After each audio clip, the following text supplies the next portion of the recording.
one thing we've been going back and forth over is whether the reduction in traffic fatalities was statistically significant or not. In the 70s, when this law, the federal government started reducing 10% of highway funding for states that didn't lower the drinking age, drinking and driving didn't have as much of a stigma attached to it as it does now. So as time went forward and people naturally stopped drinking and driving, traffic fatalities would go down.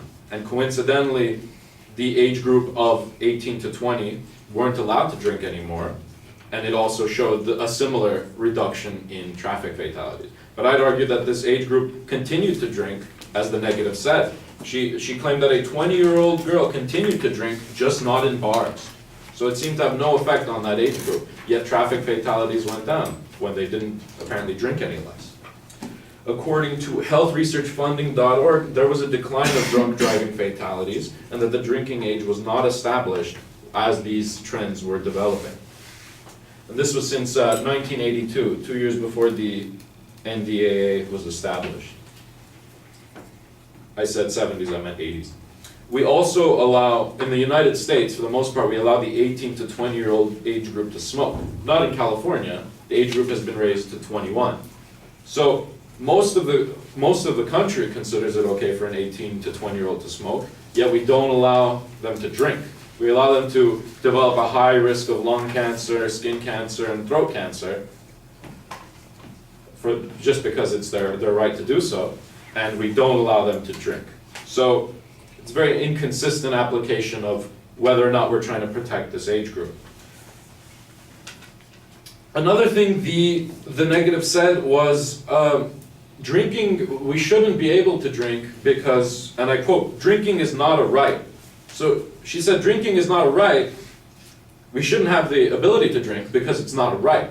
So it's this circular reasoning that doesn't ever prove anything new and just serves to repeat itself. There's also this claim that a younger than 18-year-old group will start to drink. If it's no easier, if someone of that age group can get access to alcohol easier, it doesn't mean that they're more likely to drink. It depends on how the culture is developed. In European countries where the drinking age is 18, they have a culture which develops positive drinking ideas, such as drinking with dinner, as the negative suggested, instead of binge drinking at parties. If we had a more healthy attitude about alcohol in this country, we would be more adept to dealing with challenges such as the below 18-year-old group considering drinking. They also claim that the state governments have the right to change the drinking age, and that the only thing that'll happen is they'll lose 10% of their funds. 10% of highway funds is very important. 10% of highway funds take care of traffic accidents, they take care of potholes, they take care of a lot of issues on the freeway. Losing 10% of that is not a minor sacrifice. So it's not much of a choice when you have no choice but to lose a significant portion of your funding. Thank you.